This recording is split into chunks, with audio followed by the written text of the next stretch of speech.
Are you ready? Are you on Grindr? Hello, everybody, and welcome to Stand the Line, a horror genre podcast hosted and created by me, Terrah, and every week we talk about something horror genre related, and this week we are welcome again with basically co-host of the podcast without being paid. It is Kelli Green. Hi. Ivy.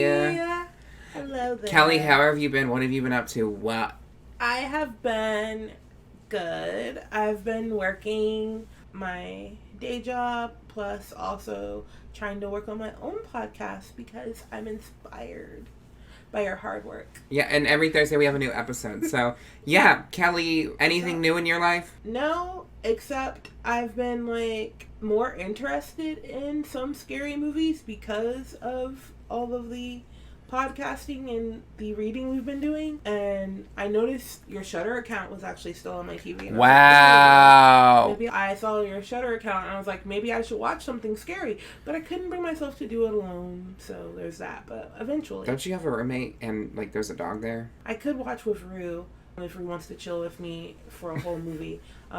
Rue's cool. She likes me. Jazz doesn't, Like you? No. Damn, Jazz. Did you hear that? You hear that shit? She don't like you. But she doesn't, hang out as much. She'll be in her room by herself, or she'll go to Langley's. Me. Damn, dox her. What's new in your life? Well, I feel great because I had an interview with Chelsea Rebecca, which if y'all have not listened to the interview, go back to the previous episode and listen to it. Chelsea Rebecca is from Dead Meat. There is a great podcast and channel on YouTube, so make sure you check it out. I was very nervous to do that interview, and it was really fun. Chelsea was really awesome. So, other than that, it was just my birthday. Yes. And I treated myself, and I got myself some books. There's another one over there. Can you grab it? It's next to Annihilation on the left. Oh. So I treated myself, and I got some books. Oh my god, this can kind of go into this update. I really read this book in a week. Wow. Okay. So I got 3 new books. 3 new horror novels. My friend, Ms. Boogie / Evelyn, who was originally on the podcast a very long time ago, was in town, and they were like, oh, you need to get My Heart as a Chainsaw, which is by Stephen Graham Jones, which I have heard good things about this. So I was like, yeah, I'll get it. And then I saw some shorter, novels, and I was like, okay, I want to do some shorter ones while, in between me and Kelli reading some stuff, because we're still finishing up the Black Phone stories, which will be coming out hopefully soon. So I didn't mean any shade by that. I didn't mean it like that. But I got this other book called Nothing But Blackened Teeth by Cassandra Shaw. I almost said Cashew. Oh. Cashew Shaw, because it's spelled like Cass. Oh, I see. Okay.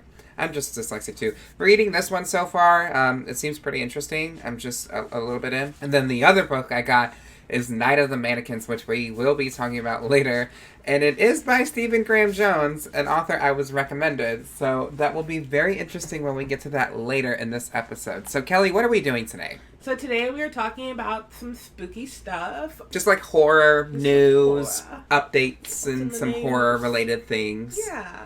So I've got an event and a movie we're going to talk about. And I'm going to talk about since we already talked about Shudder.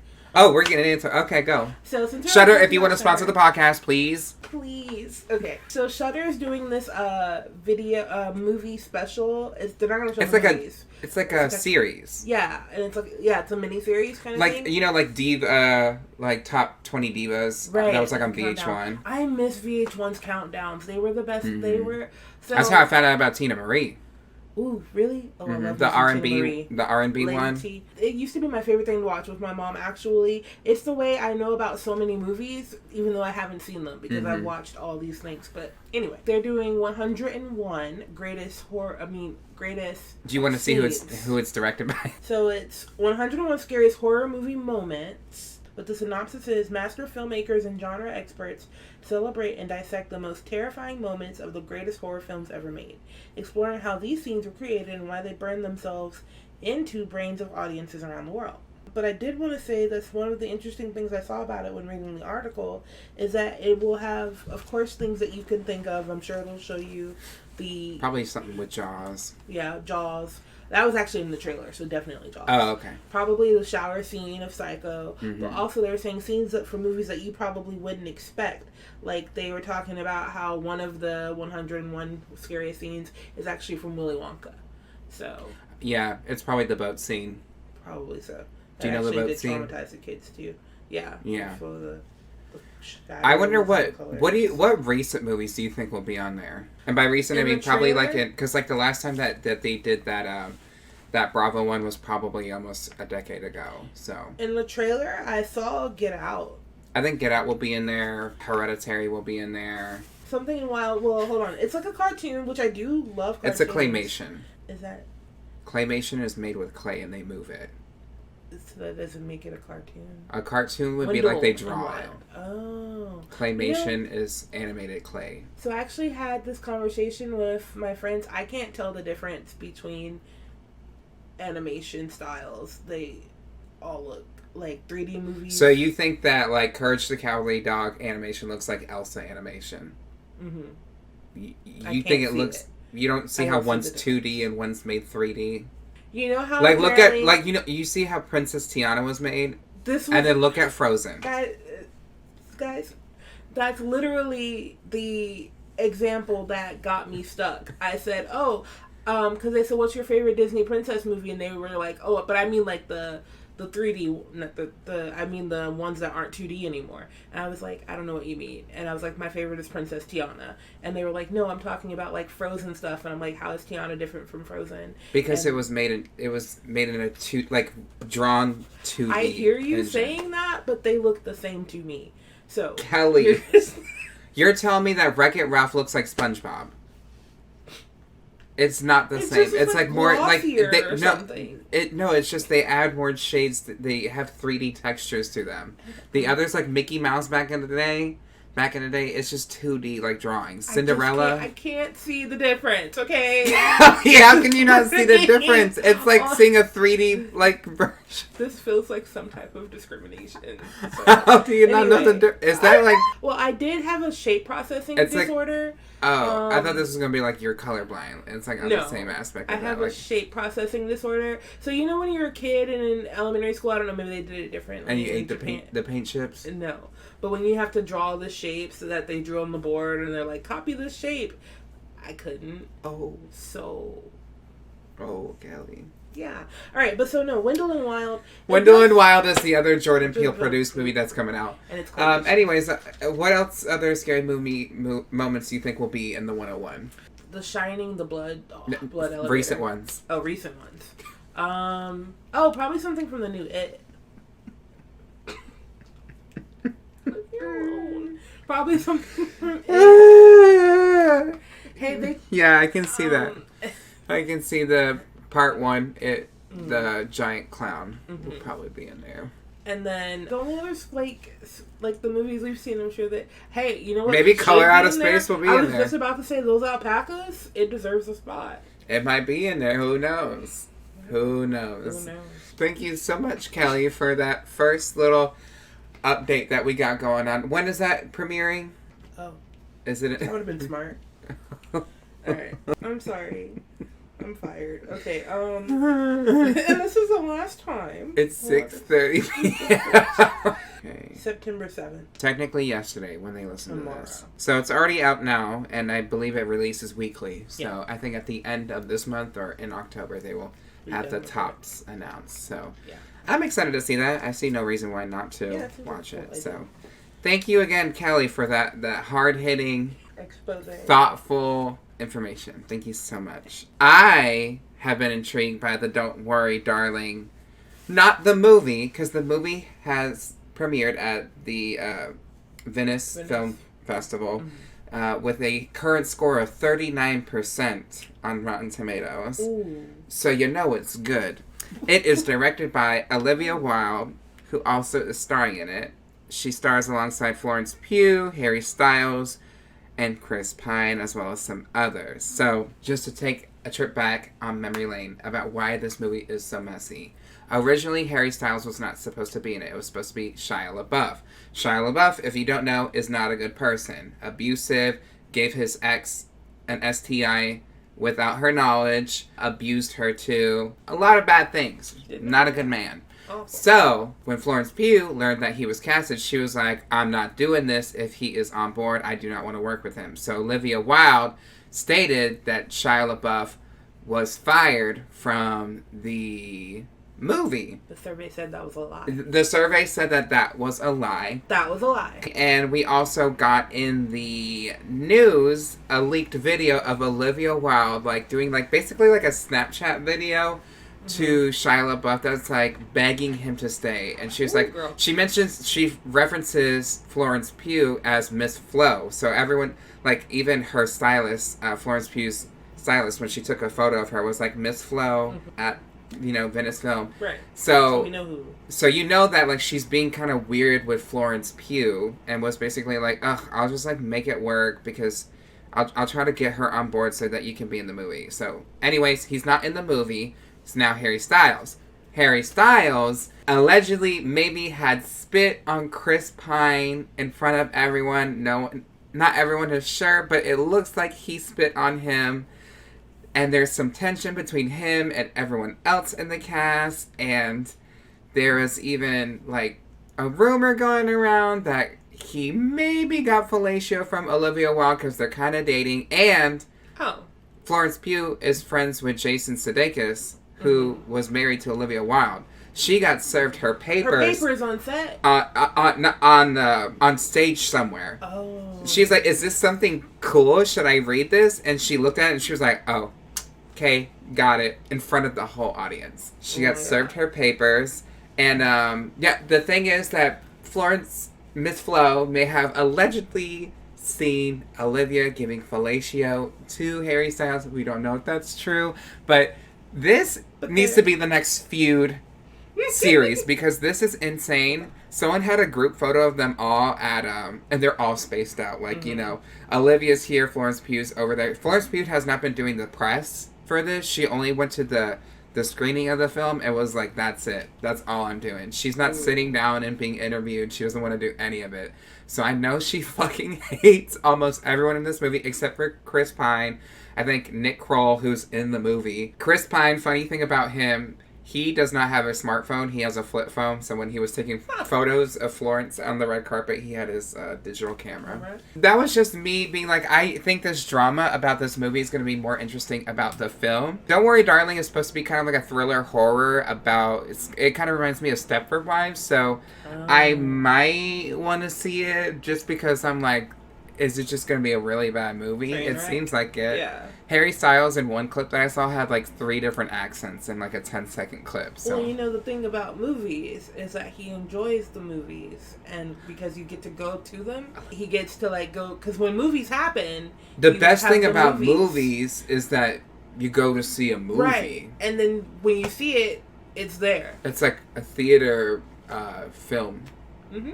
To quote Harry Styles directly, that is exactly what he said in an interview. The best thing about movies is to go to the movies. Yeah, it was, then he kept going. While Chris Pine just stood there, very upset. So that's my first little, what's been happening in horror. People might not think that's horror. I think the PR team is having a horrific time right now. So. Absolutely. All right, Kelly, what else you got going on? So, the other thing that I wanted to talk about, so it's actually like some local horror. So if you're in the Pensacola Gulf Coast area. Mm-hmm.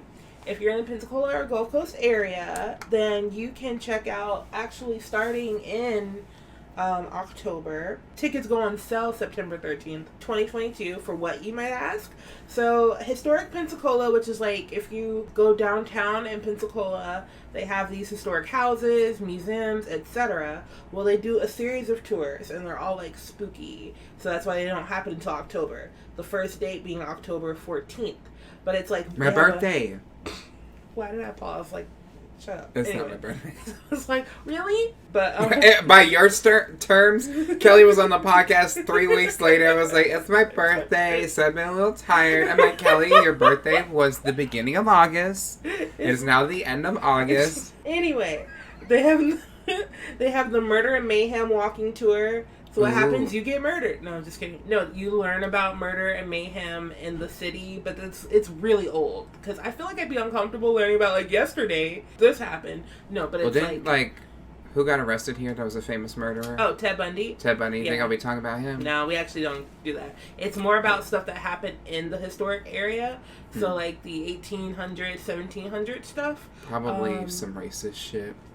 Yeah, so actually, fun fact, I went on the tour once. It's not a fun I thought you were about fact. to be like, fun fact, racism is bad, y'all.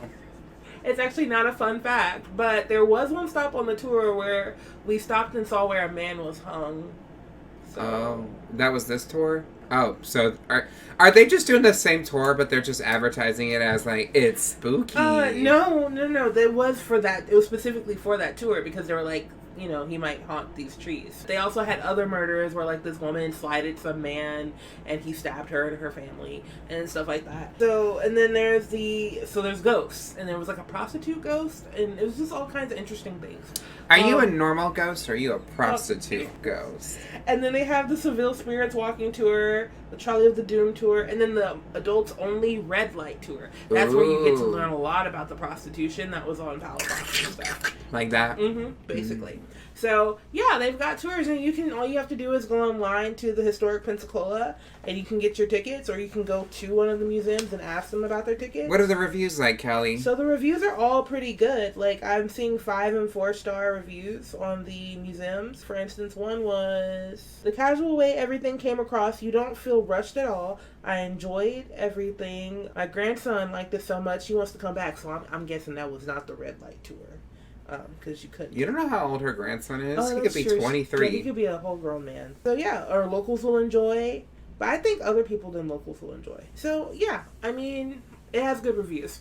And the price is like $15 for a ticket. That's not so bad. And for the ones where you can have kids, it's like $12 for the kid. So yeah, that's... Oh my god, maybe we can go on a haunted tour. We should. I'm afraid it's gonna suck though. I want to try. I want to go to the lighthouse. I heard that's haunted. I have heard that too, and I've never been. There's a lighthouse near us that is allegedly haunted, but allegedly. Well, so the thing about the haunted tour, so there is this one story I do know about this guy named Arbana who his body was found in the walls of the. It's now the Children's Museum, but it was here. Yeah. Oh, okay. It used to be called the Arbana House or something like that. It's like, so he was, actually we don't know if it's his body, but he used to be a bar owner, and then he went away, like he went on a trip, and his wife ran the bar, and then he came back and he was like, I want to run the bar, and she was like, no, you messed everything up when you were doing it. He gambled, he was a dick, like all that stuff. So he was like, no, I'm on it, and he was basically trying to like fight her for it, and then eventually he disappeared. You never saw him again. I wonder what happened. There was a body in the wall. Is it his? But that's not on the tour. They do talk about it. Oh, on that tour? Mm-hmm. Oh, okay. In the Murder and Mayhem, because they found a whole body in there, and people do talk about feeling like a air in that building, like a weird air. Mama, that's the CO2 coming through. Oh, God. Some people have seen orbs, too. Orbs? Mm-hmm. Okay. I don't know what that means. Like a floating blue ball. That's what they say. Okay. And then they take pictures. That's what they're saying. Have they thought that it might be dust in the room? Floating blue? Why are you, as a ghost, a blue orb? Why are you, as a man... You know those tweets I was like... Yeah. Why are you as a man liking girls twerking? That's kind of gay. That's the most recent thing I saw. Because it was She-Hulk twerking, and someone was like, fellas, this isn't like twerking, really? I was like, fellas, is it gay to like women twerking? It is. I heard that. One time a kid in high school was like, yo, to the teacher, and he was like, is eating yogurt gay? Well... Is it, Kelly? Only if you eat it with like a spoon. Real straight people eat their yogurts with butter knives. I've heard. Butter knives? Mm-hmm. Because it's just they need to spread it. Oh. Okay. Well, thank you again for your thrilling stories. We're going to move on to mine again. Kelly, real quick, we're going to go to an ad break, and when we come back, we're going to be talking more about some horror things that are going on. Yay! And then do I do that? Welcome back to Stay on the Line. We're talking about horror and horror things related. And updates and such, and things that are coming up. We're going to be talking about Killer Clowns from Outer Space. And no, we're not talking about the original movie, but they have a game coming out in 2023, which is kind of exciting because people were like, you know, this is like the same creator who made the Friday the 13th game. And that has a lot of issues legally, so they weren't able to continue to update the game. So people kind of just let it die, and then that's when Dead by Daylight started being picked up. And then they also they're making a Texas Chainsaw game, and then they made a Evil Dead game, which the reviews are like middle of the road. People are saying it's not scary. So the main thing about this game is it's 3 players versus 7, so 3 clowns versus 7 townspeople, and obviously you have to survive these clowns killing you, and they have the signature popcorn bazooka gun that can fuck you up, and I just wonder how that gameplay is going to be, because if it's actually good, it'll be a fun game. Yeah. Being a killer clown or running away from like just playing with your friends would be really fun, because in Friday the 13th the killer can hear y'all, but you can't hear the killer, and like when you're speaking in the game, only the people near you can pick you up, like pick up your audio. Oh. So I wonder if they're going to do that again, and if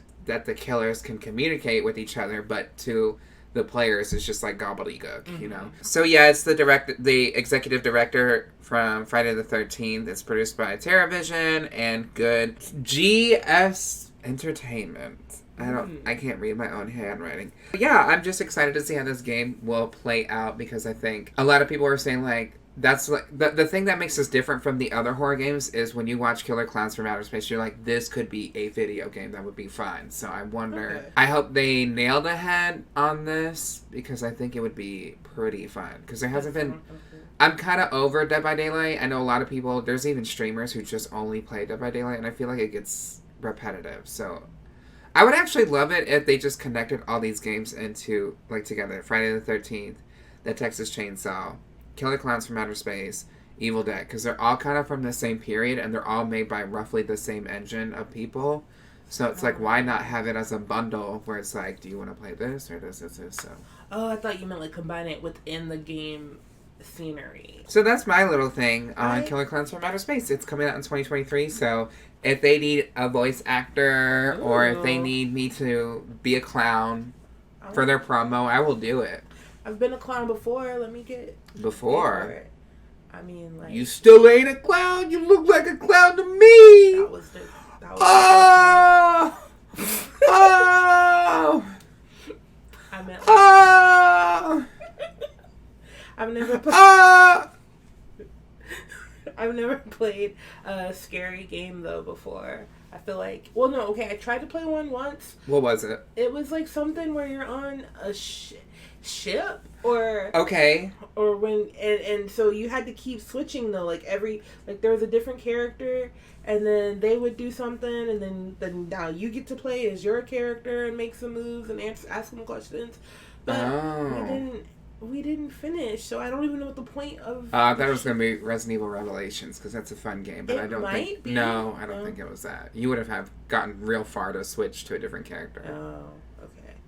It was weird. I think it could have been cool, but I don't know what the heck we were doing.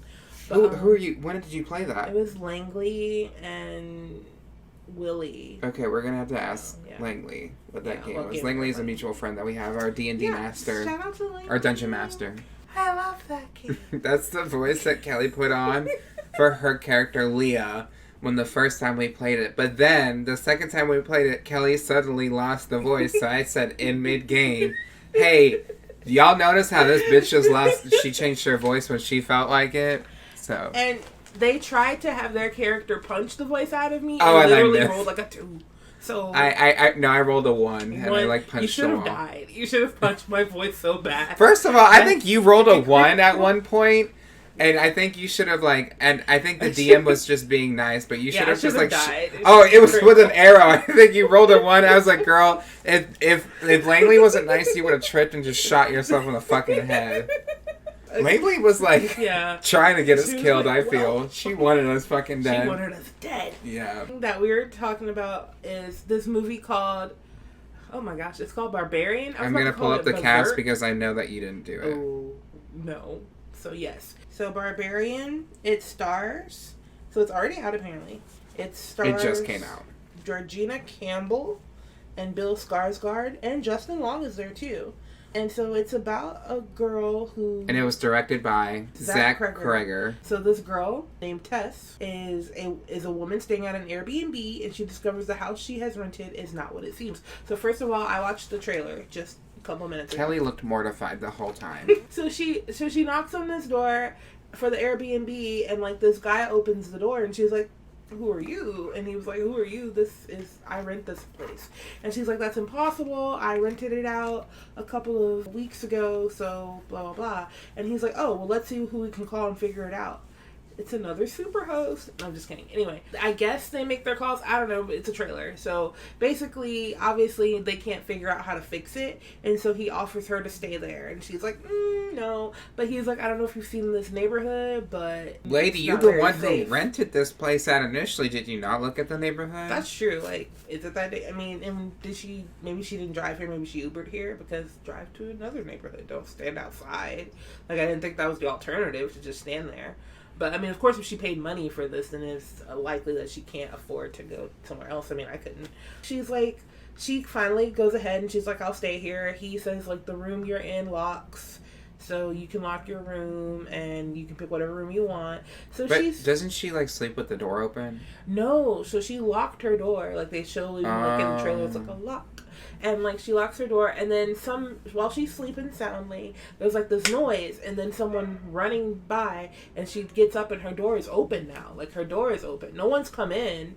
No one is in her room, but the door is open, and she heard, like, footsteps running down the hallway. So she decides to investigate by herself, and she's like, Keith, because that's the guy's name. And then she gets to the basement. And you hear Keith's voice. Kelli, you are really analyzing this trailer. She gets to the step by step. She gets to the basement, and this is passes where I the get bug confused. on the left side of the frame. This is where I get confused, though. So I guess Keith goes, "Oh, help me!" from the basement, and then you just see a series of quick shots about like what might be It's just like a giant there. tunnel system down there. Super tunnel. She ends up down there with flashlight. But then you hear like this computerized like Stepford like voice telling you to be calm and everything will be okay. Yeah, it seems like a cult kind of thing was possibly there. Maybe. See, you thought cult. See, I was thinking like some sort of aliens. I was thinking some kind of brain programmer. Like, it kind of made me think of how in Get Out, it's like, you know, this is what's going to happen to you type thing. And they're like, whatever will happen will be quite pleasurable. And I just don't know what's happening for the rest of the trailer. Like, I don't know what kind of entity we're dealing with. Well, that's because you got to watch the movie. I actually like that. I don't think it gave enough away to where I'm just like, oh, okay. I don't like a trailer that gives out everything. This is one where I'm like, I watched the trailer and I was like, yep, don't know what the fuck's gonna happen, so I'm gonna go watch it. Yeah. And find out. I'll probably watch it next week or this weekend. Ooh, what, you want to tell us what movie that is? Barbarian? Oh, you... I thought so you said it's this one movie where I watched the trailer, and I thought you meant like a whole different film. But yeah, Barbarian does sound interesting. I see it. Thank you, Kelli. You're welcome. Thank you so much for being here. We're going to move on to the last thing, which is I'm going to go into this book that I read called Night of the Mannequin. And this is by Stephen Graham Jones. Stephen Graham Jones, like I said earlier in the podcast, he wrote My Heart is a Chainsaw, right? So I'm going to read what the back of this book says. So, we thought we'd play a fun prank on her, and now most of us are dead. One last laugh for the summer as it winds down. One last prank just to scare a friend. Bringing a mannequin into a theater. Into a theater is just some harmless fun, right? Until it wakes up. Until it starts killing. Luckily, Sawyer has a plan. He'll be a hero. He'll save everyone to the best of his ability. He'll kill as many people as he needs to so he can save the day. That's the thing about heroes. Sometimes you have to become a monster first. Now, let me do a non-spoiler thing. You know, the reading for this is, like, the reading level is probably probably for teenagers. I didn't realize that. I was reading it, and I think it's just a little too casual for me. A lot of sentences end with, you know what I mean? Like, that's what... It's a lot of question sentences, and that's just not necessarily the writing style that I like. So I hope that My Heart is a Chainsaw is a little bit different, or is it's a more descriptive... I like descriptive writing. I like to imagine... I'm pretty creative myself. I like to imagine a lot of things. So if you're giving me descriptive things in the area, it gives me a way to picture what I'm reading, right? So when I was reading this, I really didn't get that much descriptive writing, so it was kind of hard for me to follow along. Now, I read the Black Phone stories, which is very descriptive. Yeah. Some of them are very descriptive. And I read even Final Girls by Riley Sager. That one was pretty descriptive as well. Not my favorite book, but it was still like something that I could like hold up and keep reading. This one, it was just kind of to the point where I was just like, okay, I'm just going to finish the book because it's a short story. That's my non-spoiler review of the book. If you want me to do a spoiler review, just me, on this, I will do it for you, where I will rant more about this book and how it doesn't make sense to me because... Y'all, okay, I'll just do a little one. It's called Night of the Mannequins. Even on the back, it says there's just one. Even on the back, it says there's just one. There's no killer mannequins in this. There's no killer mannequins in this book. They don't kill anybody? No, you see it once in the beginning, and that's it. One!